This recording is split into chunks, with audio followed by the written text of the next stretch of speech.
Hey, it's Jada again. I want to do a video on the minor sixth chord, not minor as in or not minor six as in the key number, but minor sixth as in that scale degree is in that particular chord. So let me get right into. I want to be in G flat today. The numbers are G flat, A flat. Well, that's the letters. The numbers 1, 2, 3, 4, 5, 6, 7, and 1.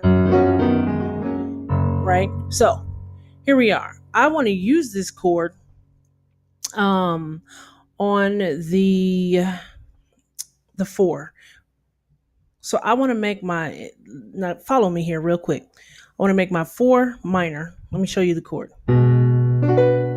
This is the minor sixth chord. SIXTH, sixth chord, minor sixth. We know normally a 4 chord is major, right? 4 chord is normally major. But in this chord, here's the notes that I have in it. The B, the A flat, and then we've got the D, then the G flat, then the B again on the top, the root on the top.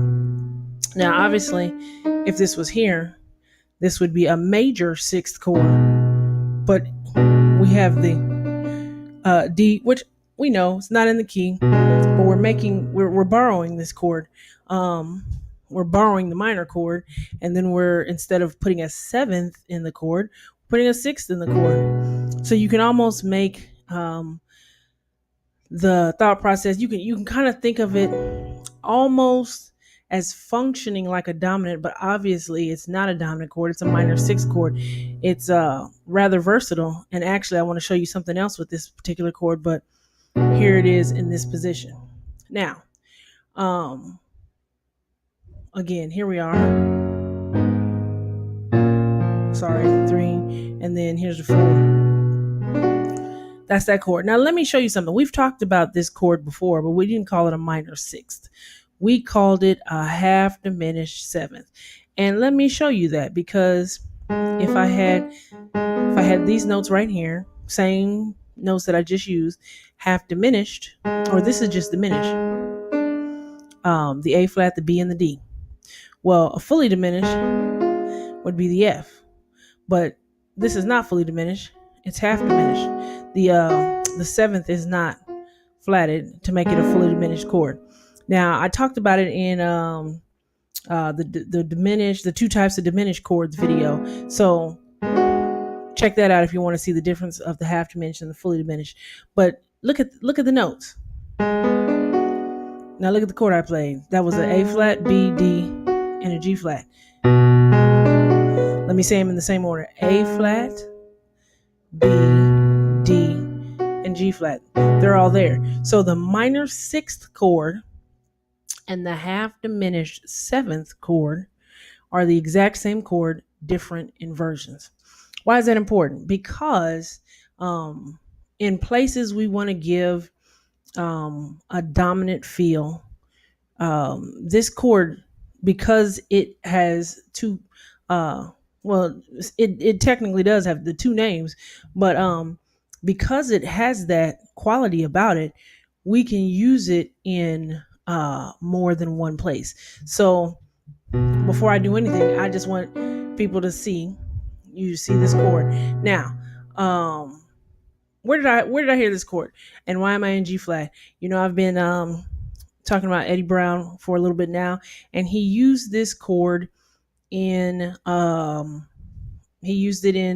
Still in I Have Decided, same thing, or the same song as before, Marette Brown Clark.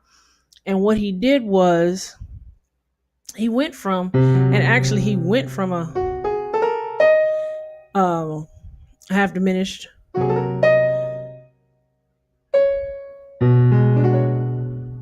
but he added, in this case, the notes are there.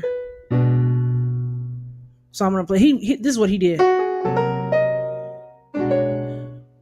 But but that's still the same chord. They just added the major 7th in, so it's a minor major 7th, and it still has the 6th in it. Craziness. But let me show you. Sorry, I can go straight there, right?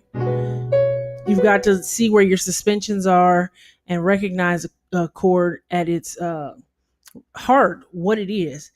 You might be thinking 2 different chords. Same chord, fuller, less full. But this one has punch all by itself as well. So I noticed that Eddie Brown likes to use those minor 6 chords. He did the same thing when he was in F earlier in the song. And that time he did it, it looked like this. This is the minor 6th in that key.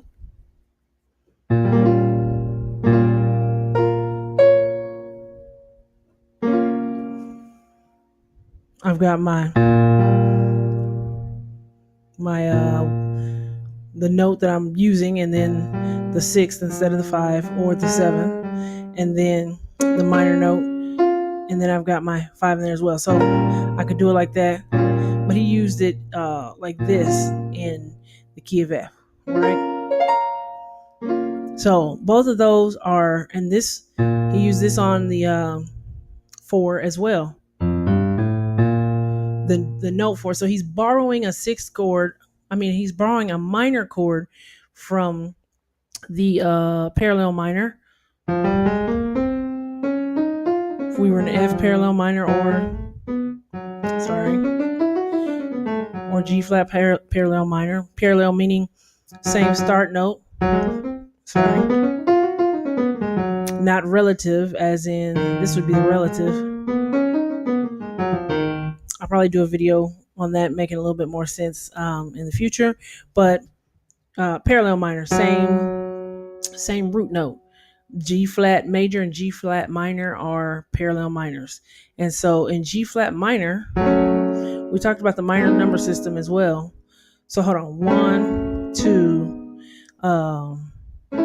3, 4. I don't think I'm doing that. Hold on one second. 1, 2. I have to think about it. Punching out my numbers. 2, 3, 4, 5.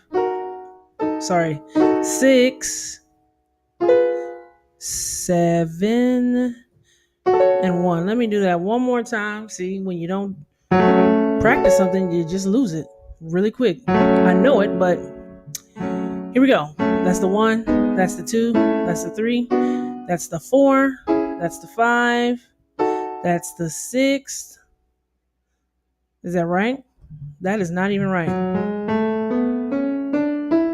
That's why we're having trouble. Somebody was going to correct me. Let's do it again. 1, 2, 3, 4, 5, 6, 7, 1. Do it again for my own benefit. 1, 2, 3, 4, 5, 6, 7, and then 1.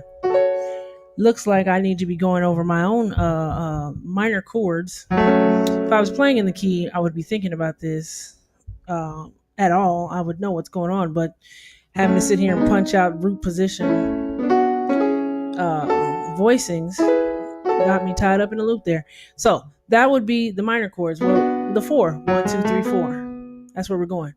It's a minor chord.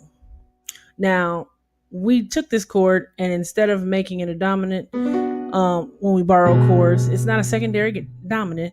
We're just taking it, and instead, this is obviously the root position. It's the triad. Instead of adding a 7th to it, we took it and we made it a minor, and then we added the 6th. Right? Still a minor chord. We added the 6th to it. And so we borrowed this chord and put it in G flat major because the roots are the same, both 4 and 4, but to give that major key a little extra color, add something extra to our palette. Still 4. Instead of this, we went to this. So we made the chord, He did it like that. And then he, made it a little fuller as well. And you could call this the minor sixth. It's got the minor sixth, but it's also got the major seventh in it. And then it's got the 9 in it. All in there. Still a minor sixth chord is in that. And if we didn't want to call this one a minor sixth because this seventh is here, we would call this the 13th because the seventh is present. And so, still the same exact functionality because you're still playing this note. But the seventh is present and the seventh is not present. So that's that chord real quick. Like I said, minor six, we borrowed it from the minor key. And we inserted it in the major key. And he did that. Like I said, I have decided, I really encourage you to go check out that song. One of my favorite songs to shed to work through and all those type of things. There's always a new lesson that I'm learning from that song.